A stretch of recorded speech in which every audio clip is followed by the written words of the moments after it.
Я вярнуўся і чакаў. Правяраў гэты курган кожны кляты дзень, не памятаю колькі часу. Зрабіўся некім накшталт абыходчыка паміж ля яго граніц рэчаіснасцю. А можа, гэта быў такі мой лёс і яшчэ адно пакаранне. І вось аднойчы я пачуў, як ты клічаш мяне. Гэта было ноч. Я прыйшоў твой сон. Ці дакладней ты прыйшла ў мой. Ты ўбачыла мяне, калі я стаяў ля вакна фарпосту і думаў аб цябе. Думаў горача і цяжка.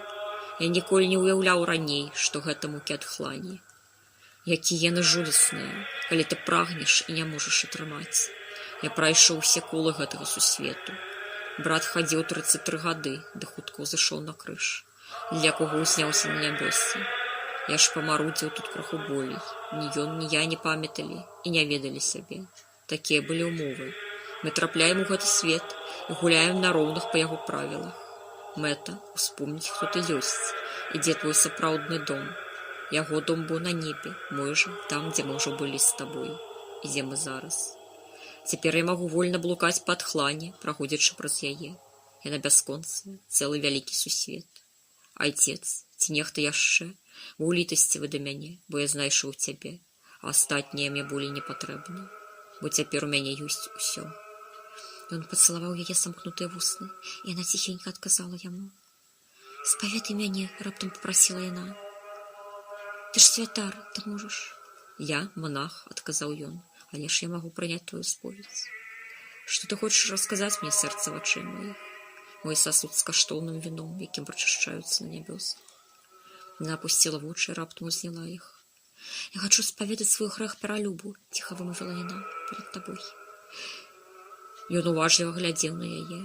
Яе твар быў бледным, вусны сціснутымі, але ж вочы сухімі. Ён уважліва глядзеў на яе. Яе твар быў бледным, вусны сціснутымі, але ж вочы сухімі.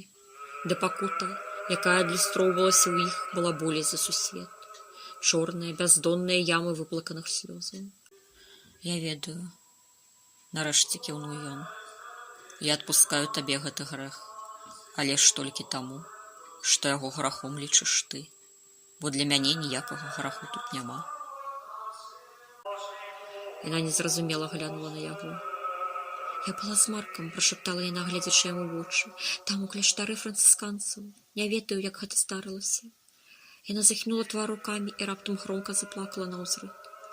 Ён прытуліў яе да сябе. «Калі б ты не расказала мне, можа, я і лічыў бы гэта грахом». «Грашком», — усміхнуўся ён, «але ж гэта нічога б не змяніла, не прыуменшыла б маё каханне да цябе і не зруйнавала б маё сяброўства з Маркам.